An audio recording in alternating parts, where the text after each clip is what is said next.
जय हिंद दोस्तों, कैसे आप सभी? उम्मीद करता हूँ सभी मस्त होंगे, अपने कार में व्यस्त होंगे। स्वागत है स्पीकर यूपी टेट जुलाई 2026 की एग्जाम हम करने वाले हैं एसएसटी यानी सामाजिक विज्ञान के मोस्ट इंपॉर्टेंट क्वेश्चन, जो कि जूनियर लेवल 6 से 8 तक के प्रीवियस क्वेश्चन पेपर लिए गए, मोस्ट इंपॉर्टेंट क्वेश्चन लिए गए। पेपर में छपने वाले एक एक क्वेश्चन, बहुत ही चुने हुए क्वेश्चन लिए गए। चैनल पर जो भी नए हैं चैनल को सब्सक्राइब कर लीजिए। चलिए क्लास को स्टार्ट करते हैं। और आज का पहला क्वेश्चन है, सुदर्शन झील का निर्माण किस शासक के काल में हुआ? समुद्रगुप्त, बिंबिसार, अशोक, चंद्रगुप्त। कौन सा ऑप्शन करेक्ट है? क्वेश्चन इंपॉर्टेंट है, यूपी टेट के एग्जाम में क्वेश्चन पूछा गया था 2021 में। सुदर्शन झील का निर्माण किस शासक के काल में हुआ था? चंद्रगुप्त के शासनकाल में। फोर्थ ऑप्शन करेक्ट है, चंद्रगुप्त। चंद्रगुप्त मौर्य वंश का संस्थापक है। चंद्रगुप्त मौर्य वंश का संस्थापक। क्वेश्चन पूछता है मौर्य वंश का संस्थापक कौन है? चंद्रगुप्त मौर्य। चंद्रगुप्त के गुरु का नाम क्या था? तो वह है चाणक्य। चाणक्य। चाणक्य का अन्य नाम है कौटिल्य। ये एग्जाम में पूछा गया है, कौटिल्य। समुद्रगुप्त, इसे भारत का नेपोलियन कहा जाता है। भारत का नेपोलियन। भारत का नेपोलियन किसे कहा जाता है? समुद्रगुप्त को। बिंदुसार, इसे अमित्र घात के नाम से जाना जाता है। अमित्र घात के नाम से यह जाना जाता है, बिंदुसार। अशोक की बात कर लें, सम्राट अशोक कलिंग युद्ध लड़ा था। कलिंग युद्ध। कलिंग युद्ध की लड़ाई किसने लड़ी थी? सम्राट अशोक ने। कलिंग कहाँ पर है? तो यह उड़ीसा राज्य में। वहीं पूछा जाता है मौर्य वंश का सबसे प्रसिद्ध शासक तो वह है अशोक। फोर्थ ऑप्शन करेक्ट है, चंद्रगुप्त। नेक्स्ट क्वेश्चन है, पुष्यभूति राजवंश की वंशावली अधोलिखित किस राजा के नाम से प्रारंभ होती है? नरवर्धन, राज्यवर्धन, प्रभाकर वर्धन, आदित्यवर्धन। कौन सा ऑप्शन करेक्ट है? क्वेश्चन कह रहा है पुष्यभूति राजवंश की वंशावली अधोलिखित किस राजा के नाम से प्रारंभ होती है? तो यह प्रारंभ होती है नरवर्धन के नाम से। फर्स्ट ऑप्शन करेक्ट है, नरवर्धन। तो इस क्वेश्चन का आंसर होगा ऑप्शन ए। नेक्स्ट क्वेश्चन है, अधोलिखित में कौन सी ताम्र पाषाणी ग्रामीण संस्कृति प्राचीनतम है? आहार संस्कृति, जारवे पर संस्कृति, कायथा संस्कृति, मालवा संस्कृति। कौन सा ऑप्शन करेक्ट है? क्वेश्चन नंबर 3 का राइट आंसर क्या होगा? आप सभी कमेंट में आंसर देते रहिए। अधोलिखित में कौन सी ताम्र पाषाणी ग्रामीण संस्कृति प्राचीनतम है? कायथा संस्कृति। सेकंड ऑप्शन करेक्ट होगा। ऑप्शन यहां से ऊपर नीचे है तो उसके लिए माफी चाहूंगा। सेकंड ऑप्शन करेक्ट है, कायथा संस्कृति। कायथा संस्कृति मध्य प्रदेश में पाई जाती है। या कहां पाई जाती है? मध्य प्रदेश में। मध्य प्रदेश में पाई जाती है। या ताम्र पाषाणिक संस्कृति है। सेकंड ऑप्शन राइट है। नेक्स्ट क्वेश्चन है, मौर्य साम्राज्य की स्थापना के पहले समस्त उत्तरी भारत विभक्त था। 10 राजतंत्र शासन में, 2 शासन तंत्रों में, 20 राजतंत्र शासन में, 16 महाजनपद व गणराज्यों में। कौन सा ऑप्शन राइट है?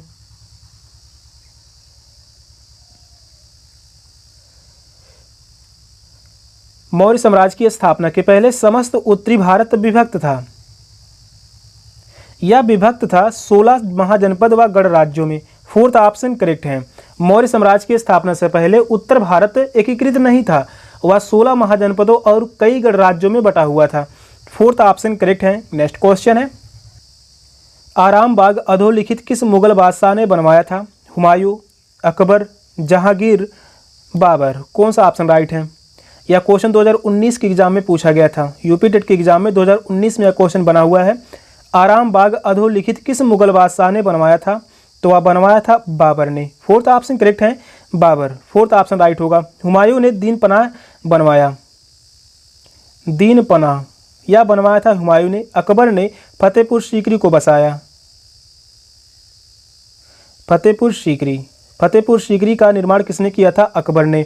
फोर्थ ऑप्शन राइट है। नेक्स्ट क्वेश्चन है, 1916 में भारत में होम रूल आंदोलन की शुरुआत किसने की थी? बीजी तिलक, लाला लाजपत राय, जी के गोखले, गांधी जी। कौन सा ऑप्शन राइट है? क्वेश्चन कह रहा है 1916 में भारत में होम रूल आंदोलन की शुरुआत किसने की थी? बाल गंगाधर तिलक ने। फर्स्ट ऑप्शन करेक्ट है, बाल गंगाधर तिलक। होम रूल आंदोलन यह कब चलाया गया था? 1916 में। किसके द्वारा? बाल गंगाधर तिलक के द्वारा। लाला लाजपत राय को पंजाब केसरी के नाम से जाने जाते हैं। पंजाब केसरी। पंजाब केसरी के नाम से जाने जाते हैं लाला लाजपत राय। इन्होंने साइमन कमीशन का भरपूर विरोध किया था। Simon commission. क्वेश्चन पूछा था साइमन कमीशन भारत में कब आया था? 1928 में। 1928 में साइमन कमीशन भारत आया। लाला लाजपत राय ने भरपूर विरोध किया। महात्मा गांधी की बात करें, इनका प्रथम सत्याग्रह चंपारण सत्याग्रह। चंपारण सत्याग्रह, चंपारण सत्याग्रह कब हुआ था? 1917 में इनका प्रथम सत्याग्रह और सफल सत्याग्रह नील की खेती के लिए किया गया था।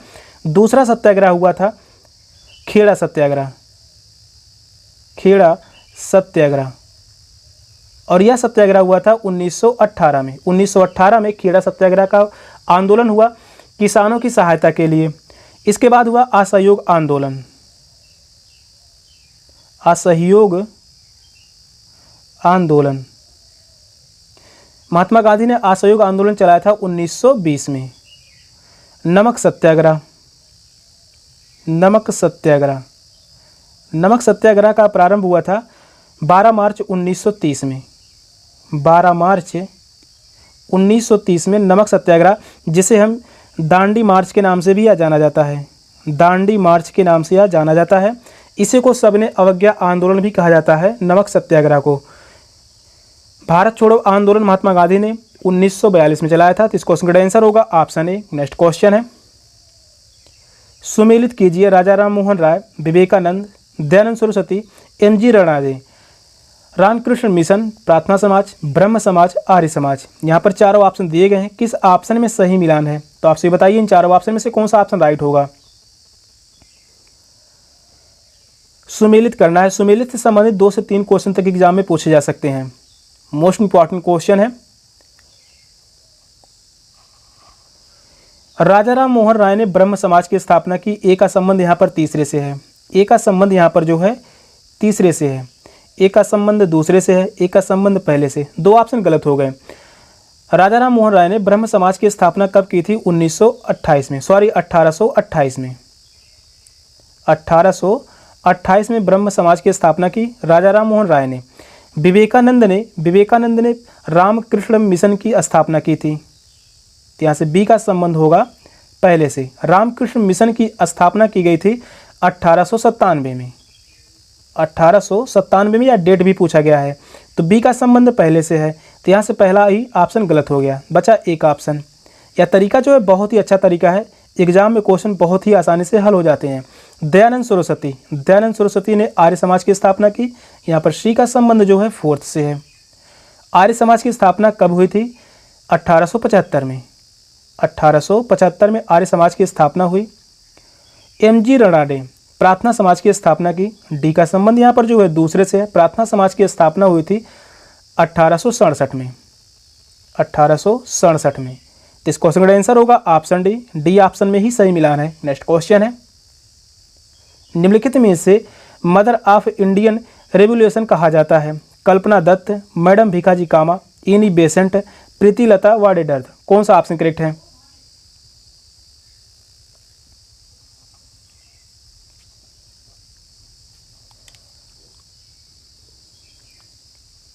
निम्नलिखित में से किसे मदर ऑफ इंडियन रेवोल्यूशन कहा जाता है? मैडम भीखाजी कामा को मदर ऑफ इंडियन रेवोल्यूशन के नाम से जानी जाती हैं। सेकंड ऑप्शन करेक्ट है। नेक्स्ट क्वेश्चन है, अधोलिखित में से किस लेखक की पुस्तक में कश्मीरी के 12वीं शताब्दी ईस्वी के इतिहास का विवरण प्राप्त होता है? कल्हड़, बिल्हड़, जल्हड़, कालिदास। कौन सा ऑप्शन राइट है? क्वेश्चन करें, अधोलिखित में से किस लेखक की पुस्तक में कश्मीरी के 12वीं शताब्दी ईस्वी के इतिहास का विवरण प्राप्त होता है? तो वह है कल्हड़। इस क्वेश्चन का आंसर है ऑप्शन ए, कल्हड़। कल्हड़ की पुस्तक है राजतरंगिणी। राजतरंगिणी यह पुस्तक है कल्हड़ की। कालिदास की पुस्तक है, पूछा जाता है, अभिज्ञान शाकुंतलम। अभिज्ञान शाकुंतलम यह पुस्तक है कालिदास की। तो इस क्वेश्चन का आंसर है ऑप्शन ए। नेक्स्ट क्वेश्चन है, दिल्ली के किस सुल्तान ने सिकंदर द्वितीय सानी की उपाधि धारण की थी? बलबन, अलाउद्दीन खिलजी, सिकंदर लोदी, इल्तुतमिश। कौन सा ऑप्शन राइट है?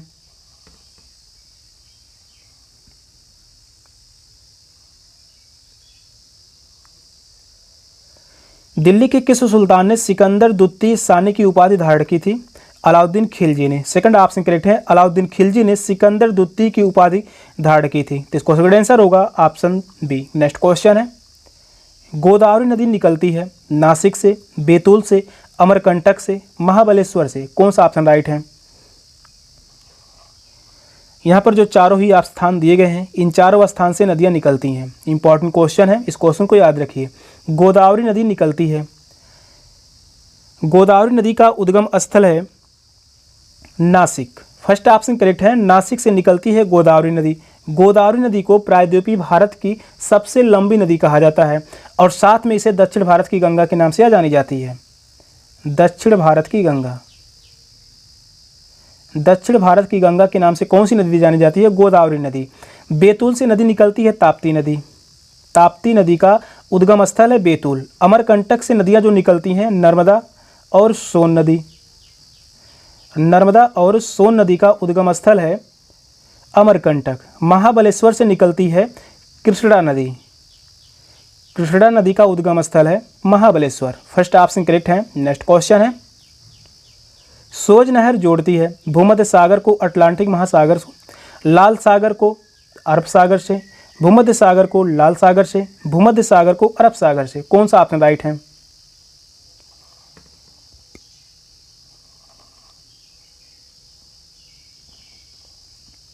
सोज नहर जोड़ती है, सोज नहर जोड़ती है भूमध्य सागर को लाल सागर से। थर्ड ऑप्शन करेक्ट है, भूमध्य सागर को लाल सागर से सोज नहर जोड़ती है। नेक्स्ट क्वेश्चन है, निम्नलिखित में से कौन सा यश से ताप व्युत्क्रमण के लिए आदर्श स्थितियां हैं? बादलयुक्त आकाश, शांत एवं स्थिर वायु, लंबे ग्रीष्मकालीन दिन। नीचे दिए गए कूट का प्रयोग कर सही उत्तर चुनिए। यहाँ पर इन चारों ऑप्शन में से कौन सा ऑप्शन करेक्ट होगा? क्वेश्चन लंबा है, क्वेश्चन को ध्यानपूर्वक पढ़िए और बताइए कौन सा ऑप्शन राइट है।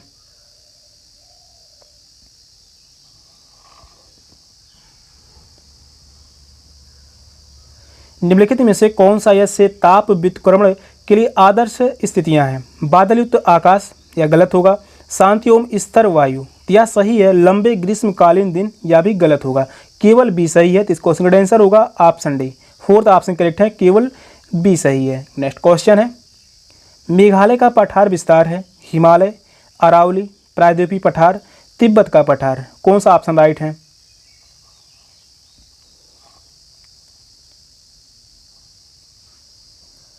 मेघालय का पठार विस्तार है, इसका विस्तार है प्रायद्वीपीय पठार। थर्ड ऑप्शन करेक्ट है, प्रायद्वीपीय पठार मेघालय का पठार विस्तार है। इस क्वेश्चन का आंसर है ऑप्शन सी। नेक्स्ट क्वेश्चन है, निम्नलिखित में से कौन सा अपरदन अभिकर्ता बालुका स्तूप यानी बालू टिब्बा के निर्माण के लिए उत्तरदायी है? हिम नदी, भूमिगत जल, पवन नदी। कौन सा ऑप्शन राइट है?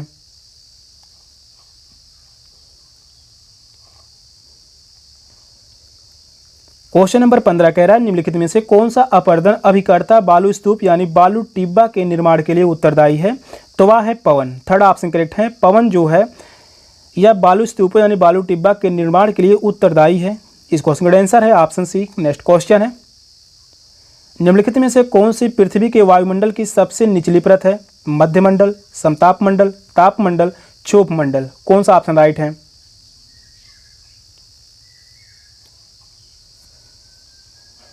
निम्नलिखित में से कौन सी पृथ्वी के वायुमंडल की सबसे निचली परत है? वायुमंडल की सबसे निचली परत है क्षोभ मंडल। फोर्थ ऑप्शन करेक्ट है, क्षोभ मंडल। क्षोभ मंडल में ही सारी घटनाएं होती हैं। बात कर ले समताप मंडल में ओजोन परत पाया जाता है।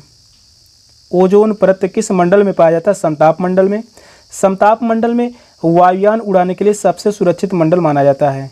वायुयान उड़ाने के लिए सबसे सुरक्षित मंडल माना जाता है समताप मंडल। तो इस क्वेश्चन का आंसर होगा ऑप्शन डी। नेक्स्ट क्वेश्चन है, निम्नलिखित में से कौन सी गर्म धारा है? कनारी धारा, लेब्राडोर धारा, क्यूरेशिया धारा, कुराइल धारा। कौन सा ऑप्शन राइट है?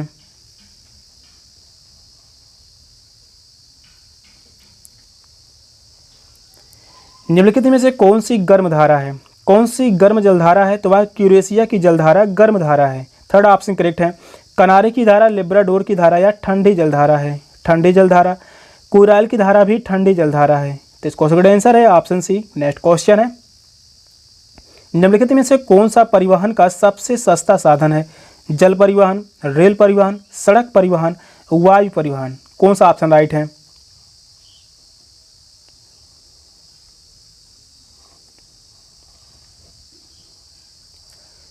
क्वेश्चन नंबर 18 कह रहा है निम्नलिखित में से कौन सा परिवहन का सबसे सस्ता साधन, तो वह है जल परिवहन। फर्स्ट ऑप्शन करेक्ट है, जल परिवहन या परिवहन में सबसे सस्ता जल परिवहन है।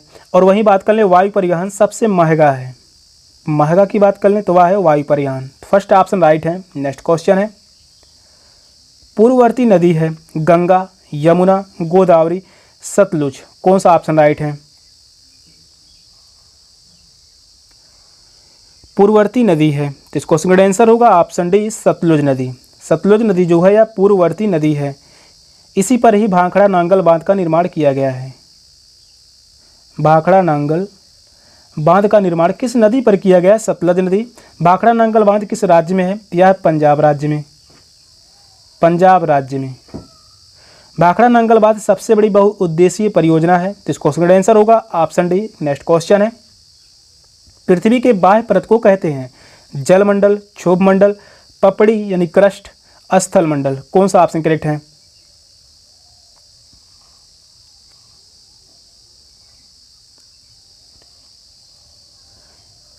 पृथ्वी के बाह्य परत को कहते हैं पपड़ी यानी क्रस्ट, पपड़ी को बाह्य परत कहा जाता है पृथ्वी का। थर्ड ऑप्शन करेक्ट है। नेक्स्ट क्वेश्चन है प्रधानमंत्री नरेंद्र मोदी G7 शिखर सम्मेलन में सम्मिलित होने के लिए 2026 में किस देश में जाएंगे? जर्मनी, फ्रांस, इटली, इंग्लैंड, कौन सा ऑप्शन राइट है? करंट अफेयर से क्वेश्चन है, लगभग 6 से 8 क्वेश्चन तक आप सभी से पूछ लिए जाएंगे करंट अफेयर से। SST में टोटल 60 क्वेश्चन एग्जाम में पूछे जाएंगे यूपी टेट के। क्वेश्चन नंबर 21 कह रहा है प्रधानमंत्री नरेंद्र मोदी G7 शिखर सम्मेलन में सम्मिलित होने के लिए 2026 में किस देश में जाएंगे? तो वह है फ्रांस में। सेकंड ऑप्शन करेक्ट है, फ्रांस। नेक्स्ट क्वेश्चन है भारत के सर्वोच्च न्यायालय में न्यायाधीशों की संख्या कितनी है? 31, 33, 38, 30, कौन सा ऑप्शन करेक्ट है?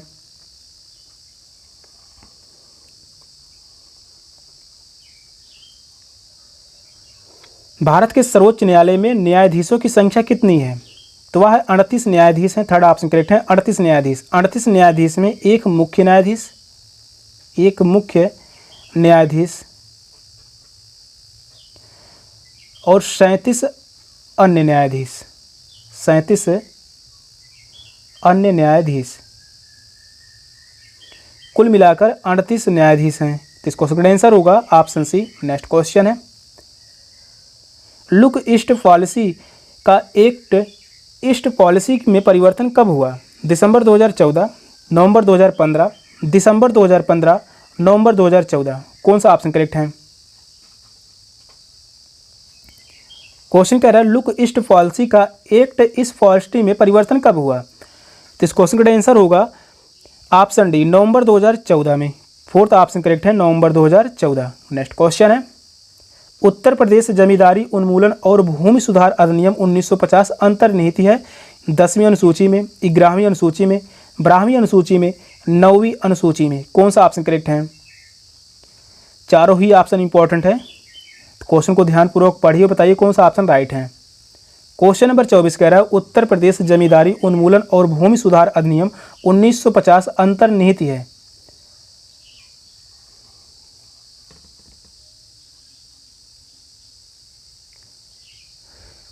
नौवीं अनुसूची में। फोर्थ ऑप्शन करेक्ट है, नौवीं अनुसूची में। 10वीं अनुसूची में क्या शामिल है? दल बदल कानून,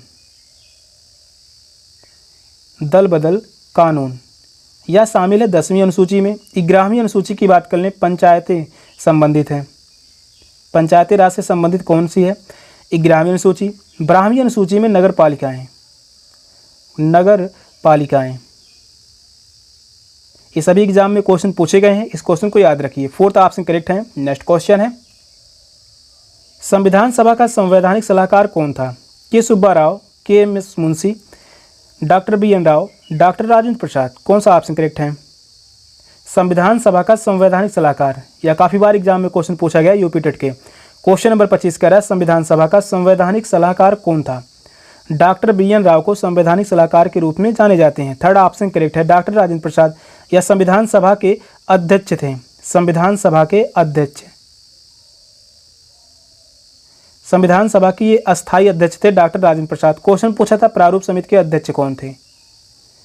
प्रारूप समिति, प्रारूप समिति के अध्यक्ष कौन थे?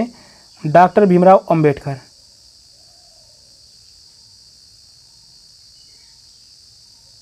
डॉक्टर भीमराव अंबेडकर प्रारूप समिति के अध्यक्ष थे। थर्ड ऑप्शन करेक्ट है। नेक्स्ट क्वेश्चन है, भारतीय संसद की सबसे बड़ी समिति कौन सी थी? लोक लेखा समिति, कार्य मंत्रणा समिति, प्राक्कलन समिति, सार्वजनिक उपक्रम समिति। कौन सा ऑप्शन राइट है? जो भी क्वेश्चन करवाए जा रहे हैं, हर एक क्वेश्चन यूपी टेट के एग्जाम के लिए मोस्ट इंपॉर्टेंट क्वेश्चन रहने वाले हैं। 60 क्वेश्चन में यहाँ से 50 से 55 क्वेश्चन तक एग्जाम में करके आएंगे, ये पूरी गारंटी है। बस क्लास करते रहिए। क्वेश्चन कह रहा है भारतीय संसद की सबसे बड़ी समिति है प्राक्कलन समिति। थर्ड ऑप्शन करेक्ट है, प्राक्कलन समिति भारतीय संसद की सबसे बड़ी समिति है। नेक्स्ट क्वेश्चन है, निम्नलिखित में से कौन सा संविधान के 73वें संविधान संशोधन सम्मिलित है?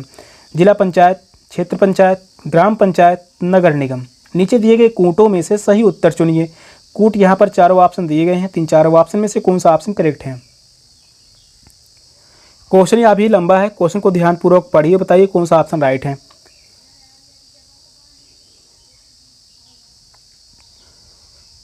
निम्नलिखित में से कौन सा संविधान के 73वें संशोधन में सम्मिलित है?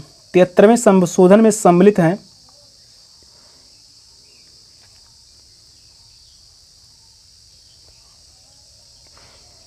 जिला पंचायत सम्मिलित है, क्षेत्र पंचायत सम्मिलित है, ग्राम पंचायत। नगर निगम जो है 73वें संशोधन में सम्मिलित नहीं है, तो इस क्वेश्चन का आंसर होगा ऑप्शन बी। ए, बी और सी जो है कथन सही होगा, सेकंड ऑप्शन राइट है। नेक्स्ट क्वेश्चन है, भारतीय संविधान के अनुसार निम्न में से किसे अवशिष्ट शक्तियां प्रदान की गई है? केंद्र को, राज्य तथा केंद्र को, स्थानीय निकायों को, राज्य को। कौन सा ऑप्शन राइट है?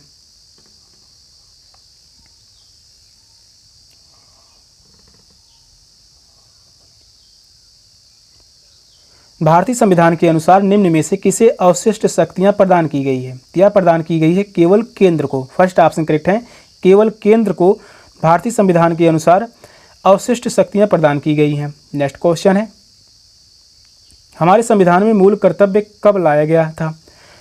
1977 में, 1978 में, 1979 में, 1976 में। कौन सा ऑप्शन करेक्ट है?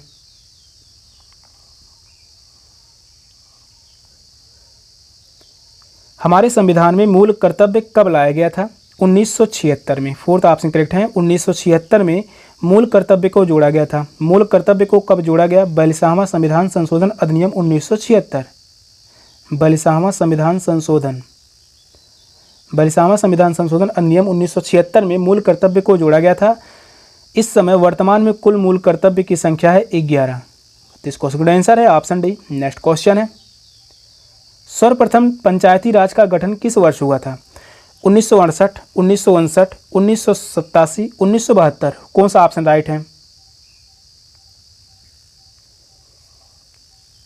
सर्वप्रथम पंचायती राज का गठन किस वर्ष हुआ?